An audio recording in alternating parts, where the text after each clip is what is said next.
Hello बच्चों, हाय ये पूर्वी on behalf of personal tutor channel.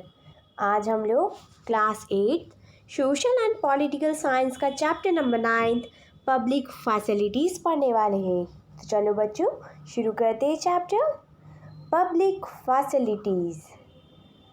Amu and Kumar are traveling through Chennai in a bus.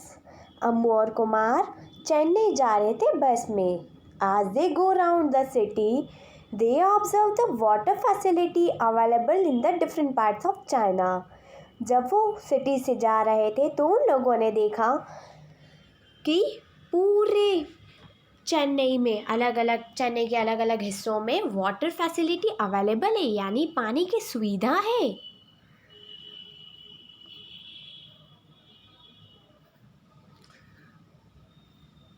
So water and the people of Chennai. पानी और चेन्नई के लोगों के बारे में पढ़ेंगे। Senior government official like the Mr. Ramagopal live in Annanagar, Chennai. This area looked lush and green with the lawns maintained by the generous sparring of water. तो जो सीनियर गवर्नमेंट ऑफिशियल्स थे, यानी जो ऑफिसर्स थे, जैसे कि रामा गोपाल, वो अन्ना नगर चेन्नई में रहते थे। तो वहाँ का जो एरिया था lush and green with lawn maintain by the generous sparring of water, वहाँ का एरिया पूरा हरा भरा लगता था क्योंकि वहाँ पर पानी बहुत ज़्यादा हुआ करता था और पानी की वजह से पूरा एरिया ग्रीन दिखाई देता था, यानी हरा। Bungalows have the tap water for the major part of the day. और वहाँ पर जो बंगलोज थे वहाँ पर टैप्स थे, यानी नल लगे हुए थे। उनको कोई भी प्रॉब्लम नहीं होती थी दिन भर में। जब भी उनको पानी की ज़रूरत हो वो नल चालू करके पानी निकाल सकते थे और उस पानी का यूज़ कर सकते थे। On days when the water supply is inaccurate, Mr. Ramagopal speaks to the senior officer whom he knows in the municipal water board, and a water tanker is easily arranged for his house.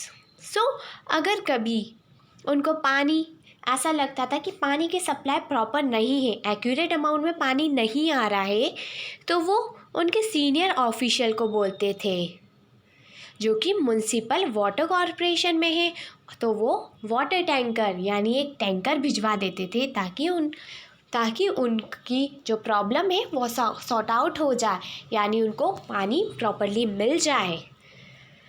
Like most areas of city, Subramanian apartment in the Mylapore suffers from the water shortage.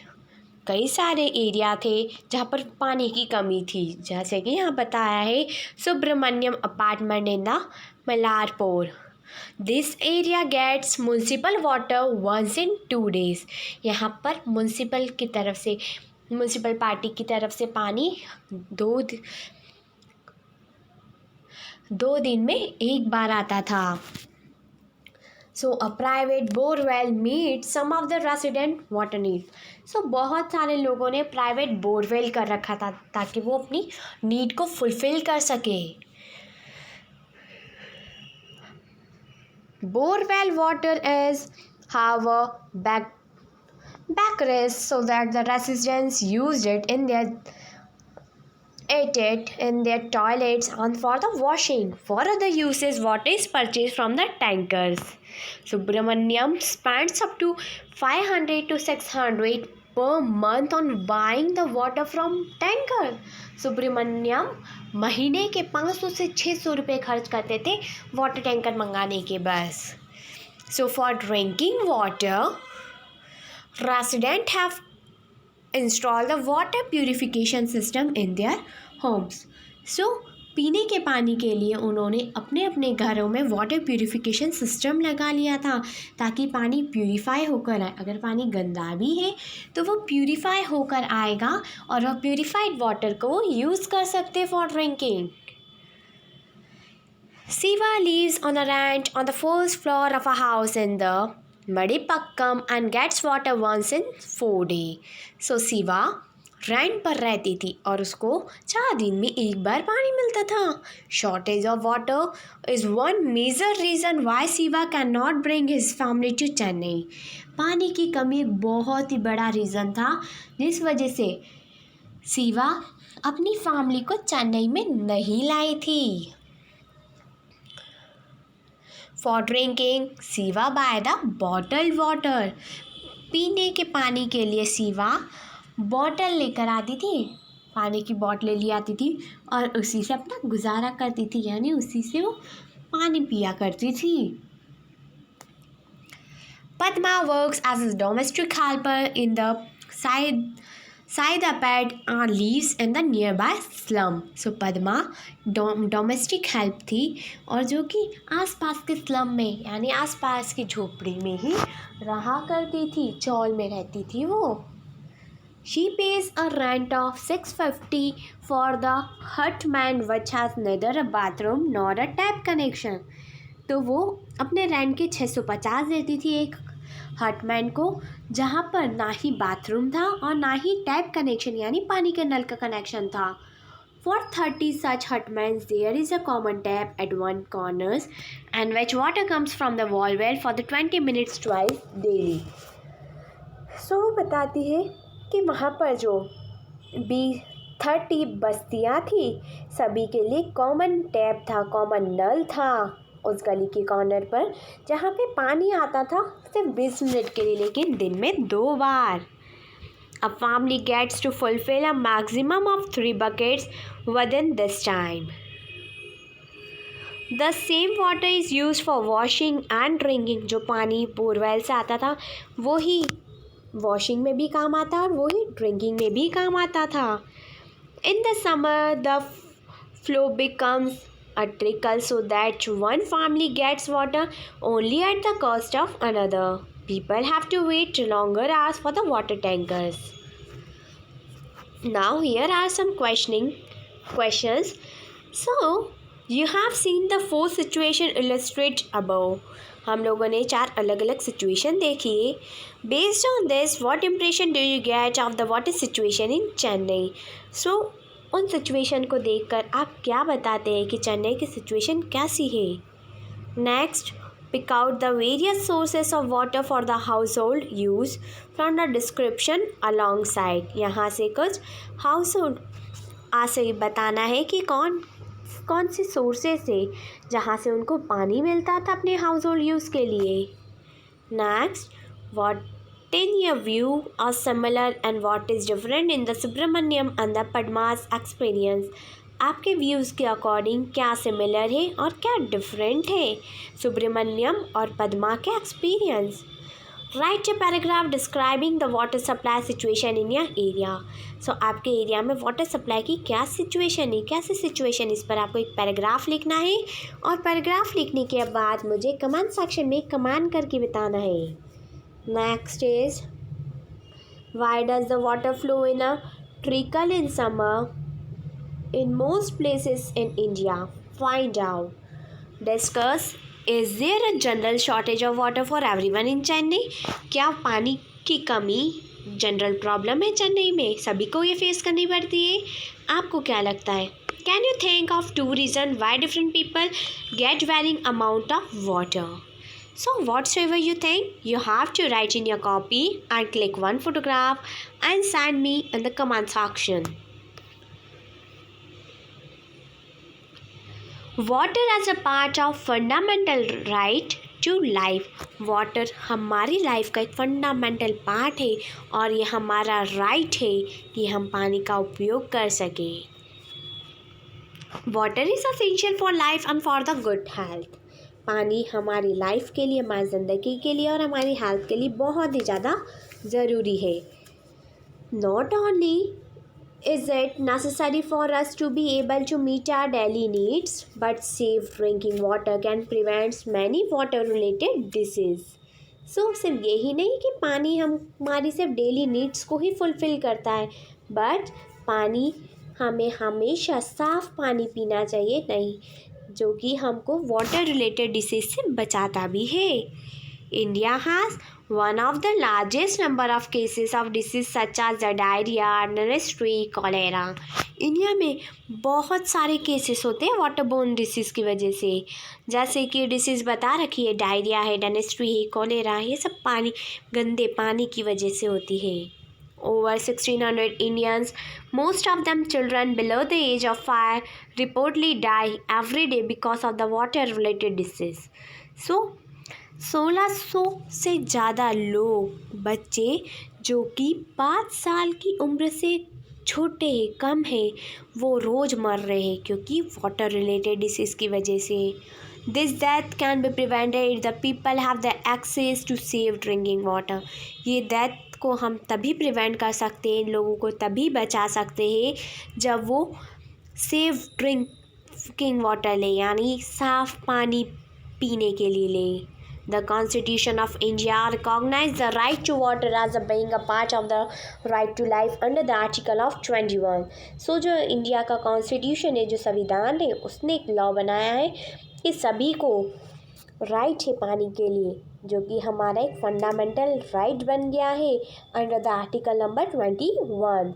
This means that it is the right of every person with whether rich or poor to have the sufficient amount of water to fulfill his or her daily needs at the price that he or she can afford.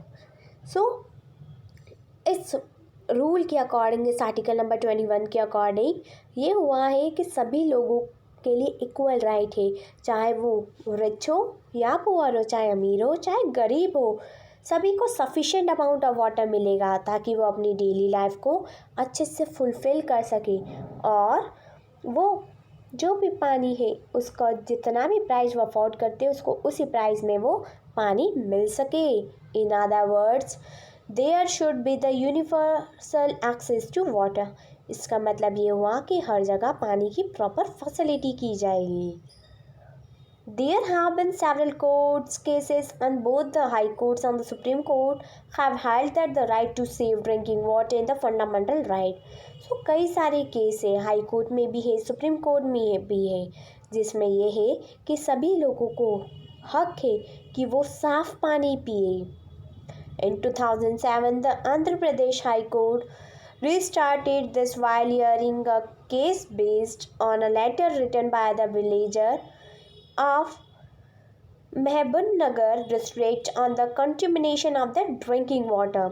The villager complaint was the textile company was discharged a poisonous chemical into the stream near his village, contaminating the groundwater, which was the source of irrigation and the drinking water. So उन्होंने बताया कि 2007 की बात है, Andhra Pradesh high court में case लगा था जिसमें उन्होंने बताया कि एक फैक्ट्री है, वो अपना कंटेमिनेटेड वाटर, यानी जो वहाँ से केमिकल्स निकल रहे, पॉइजनस केमिकल्स निकल रहे हैं, वो पानी में निकाल रहे हैं, जिससे कि ग्राउंड वाटर पूरा कंटेमिनेट हो रहा है, यानी गंदा हो रहा है. और वो जो विलेजर्स है वही पानी का यूज़ करते इरिगेशन में, खेती बाड़ी करने में भी और पीने के लिए भी. सो ये केस लगा था कि वो लोग केमिकल्स, पॉइजनस केमिकल्स पानी में ना छोड़े. द जज directed the Mahabubnagar district collector to supply 25 litre of water to each person in the village. तो वहाँ के जज ने डिसाइड किया कि महाबनगर डिस्ट्रिक्ट के कलेक्टर को बोला गया कि सभी के घर पे, हर एक पर्सन के घर में, जो भी विलेज में रहते हैं, सभी को 25 लीटर पानी दिया जाएगा. आसार जज ने डिसीज़न लिया.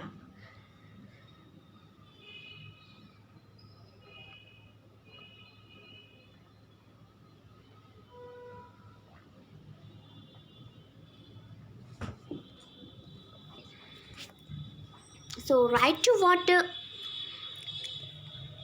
entitles everyone to sufficient, safe, acceptable, physical, accessible and affordable water for the personal and the domestic use.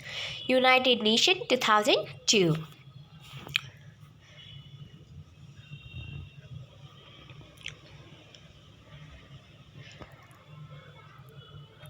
Public facilities. Public की क्या क्या फैसिलिटीज़ है? Like water, there are other essential facilities that need to be provided for everyone. Last year you read about two other such facilities, health care and the sanitation. सो पानी के अलावा भी हमारे पास कई सारी ऐसी फैसिलिटीज़ है जो कि सभी को मिलनी चाहिए. सो लास्ट ईयर हम लोगों ने पढ़ा है हेल्थ केयर और सैनिटेशन के बारे में. Similarly there are things like electricity. उसी की तरह एक और term electricity, public transport, schools and college that are also necessary, जो भी ज़रूरी है. This are known as the public facilities. इसी को पब्लिक फैसिलिटीज़ कहा जाता है. The important characteristics of a public facility is that once it is provided, its benefit can be shared by many people. So in public facility का benefit ये है कि यदि ये एक बार मिल जाए किसी को तो ये कई सारे लोगों तक शेयर की जा सकती, मिल जाती है. For instance, a school in a village will enable many children to get educated. जैसे कि अगर गांव में एक स्कूल है तो उस स्कूल बना तो एक ही बार है, लेकिन उसकी जो फैसिलिटी है वो कई सारे बच्चों को एजुकेट कर रही है, वो कई सारे बच्चों को एजुकेशन दे रहा है. Similarly the supply of electricity to an area can be useful for many people. उसी तरह इलेक्ट्रिसिटी जो सप्लाई हो रही है किसी एरिया में वो कई सारे लोगों के लिए यूज़फुल है. Farmers can run the pump set to irrigate their fields. People can open the small workshop that run on the electricity. A student would find it easier to study and the most people in the village will benefit in some way or the other. सो इस वजह से अगर कोई भी policy एक बार शुरू हो जाए, पब्लिक फैसिलिटी एक बार हो, तो वो कई सारे लोगों को बेनिफिट प्रोवाइड करती है. जैसे कि अगर कोई फार्मर ने एक पम्प सेट कर लिया तो वो उसके फील्ड में इरिगेशन का काम करेगी. अगर कोई बच्चा पढ़ रहा है, स्कूल है, तो स्कूल कई सारे बच्चों को एजुकेशन देगा, जिस वजह से सिर्फ एक लोगों को नहीं, सिर्फ 1 या 10 लोगों को बेनिफिट नहीं मिलेगा, आने वाली फ्यूचर जनरेशन को भी उसका बेनिफिट मिलना शुरू हो जाएगा. The government's role. Given that the public facilities are so important, someone must carry the responsibility of providing this to the people. So, हमने यहाँ पढ़ा कि पब्लिक फैसिलिटी बहुत ही ज़्यादा ज़रूरी है और ये किसी न किसी की रिस्पॉन्सिबिलिटी होती है कि वो सभी लोगों तक प्रोवाइड करवाए. जो पब्लिक फैसिलिटीज़ है वो सभी सिटीजन्स तक जाए. This someone is the government. यहाँ पर जो समवन है वो है गवर्नमेंट. सो एक गवर्नमेंट की रिस्पॉन्सिबिलिटी है कि जो फैसिलिटी है वो सभी तक पहुँचे, यानी सारे सिटीजन्स तक.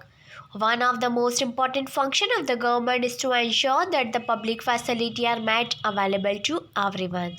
सो एक और इम्पॉर्टेंट फंक्शन है गवर्नमेंट का कि वो उनको एंश्योर होना पड़ेगा कि ये जो पब्लिक फैसिलिटीज़ है वो सभी तक अवेलेबल हो. ऐसा नहीं है कि कुछ लोग रह जाए, सभी को मिलनी चाहिए. So let us try and understand why government must bear this responsibility. So हम यहाँ पढ़ेंगे और जानेंगे कि गवर्नमेंट ही क्यों इस रिस्पॉन्सिबिलिटी को उठाती है. We have seen that the private companies operate for the profit in the market. हम लोगों ने देखा कि जो प्राइवेट कंपनीज होती है वो प्रॉफिट के लिए मार्केट में काम करती है. You have read about in this chapter on the story of shirt in your class 7th book. ये हमने एक स्टोरी ऑफ शर्ट में पढ़ रखा है. In most of the public facilities there is no profit to be had. जैसे कि public facilities में कोई प्रॉफिट नहीं होता है. For example what profit are assured to a company for keeping the drain clean और running an anti malaria campaign. A private company will probably not be interested in undertaking such work. So जैसे कि हम example दे सकते हैं कि drinking water, drains clean रहे, anti malaria campaign हो, तो इस वजह से उनको कोई प्रॉफिट नहीं मिलता है. लेकिन कोई भी प्राइवेट कंपनी इस काम को करने में इंटरेस्टेड नहीं होती, क्योंकि प्राइवेट कंपनी हमेशा अपने प्रॉफिट के बारे में सोचती है. But for other public facilities such as the schools and the hospitals, private companies may well be interested. लेकिन अगर कोई स्कूल खोलना है या हॉस्पिटल की कोई फैसिलिटी है तो प्राइवेट कंपनी हमेशा इंटरेस्टेड रहती है. We have many of this, particularly in the large area. Similarly, if you are living in the city, you will have seen the private companies supplying the water through the tankers or supplying the drinking water in the sealed water. हम लोगों ने देखा है कई सारी cities में private companies tankers provide करवाती है और ड्रिंकिंग वाटर भी सप्लाई करती है सील्ड वाटर में. On such cases, private company provided the public facility but at the price that only some people can afford. लेकिन प्राइवेट कंपनीज जो है वो पब्लिक फैसिलिटी प्रोवाइड तो करती है लेकिन उसकी प्राइस ऐसी होती है कि कुछ ही लोग उसको अफोर्ड कर पाते, सभी लोग उसको अफोर्ड नहीं कर पाते हैं. Hence, this facility is not available to all at an affordable rate. इसलिए ये फैसिलिटी सभी के लिए अवेलेबल नहीं रहती अफोर्डेबल रेट में. If we go by the rule that the people will get as much as they can pay, for the many people who cannot afford to pay for the facilities will be deprived of the opportunity to live in the decent lives. So, clearly, this is not the desirable option. Public facilities relate to the people's basic need. Any modern society requires that these facilities are provided so that the people's basic needs are met. The right to life that the Constitution granted is for all the people living in the country. So, जो right to life है constitution ने लागू किया है, संविधान ने लागू किया है, तो ये सभी लोगों पर लागू होता है. जो भी भारत का निवासी है सभी के लिए सेम रूल फॉलो अप होगा. The responsibility is to provide the public facilities therefore must be that of the government.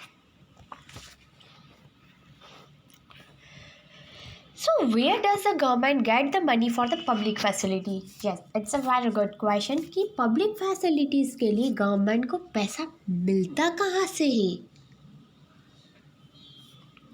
So इसका आंसर हम जानेंगे. Every year you must have heard that the government budget being presented in the parliament. हर साल हम सुनते हैं कि government का budget parliament में जाता है. न्यूज़ में हर वक्त हमको हर साल देखने को मिलता है. This is an account of expenses that the government has made on the programme in the past years and how much it plan to spend in the coming year. So वहाँ पर वो बजट बता दिए कि कौन कौन सी facilities में उसने बजट कितना अमाउंट पे किया था, कितना उसका बजट है लास्ट ईयर, क्या कौन कौन से प्रोग्राम्स हुए थे जिसमें कितना कितना पे किया उन्होंने. सो वो अब आने वाले साल में जो प्रोग्राम होने वाले हैं उसके बारे में भी कंप्लीट इन्फॉर्मेशन पार्लियामेंट हाउस में जाके बताते हैं कि अपकमिंग इवेंट्स कौन कौन से और अपकमिंग इवेंट्स में कितने पैसे लगने वाले हैं. In the budget, the government also announced that the various ways in which it plans to meet the expenses. The main source of revenue for the government is the tax collected from the people, and the government is empowered to collect this tax and use them for such programs. So, जो main source of revenue है उनका, तो वो हम ही लोगों से यानी जनता से जो टैक्स कलेक्ट करते हैं वहीं से उनको पैसे मिलते हैं. टैक्स कलेक्ट करने के बाद वो हमारे ही पैसे हमको फैसिलिटीज़ के रूप में दे देते हैं. For instance, to supply the water, the government has to incur the cost in the pumping water, carrying it over the long distance, laying the down pipes for the distribution, treating the water for impurities, and finally collecting and treating the wastewater. It means that the expense is partly from the various taxes that it's collected, partly by charging a price. The price it's set so that the people can afford a certain minimum amount of water for their daily use. Here's the chart of central government supply money on the rupees goes to. So, state's share of tax and duties 24 paise, interest payment 18p, central sector scheme 10p, central sponsor scheme 9p, defense 9p, subsidiaries 9p, finance commission and the other transfers 8p, 8%, other expenses 8%, pension 5%. So बच्चों I hope you understand each and every topic of this video, and if you have any query related to this video, then comment in comment section. Thank you. Have a nice day. हम फिर मिलेंगे next video में.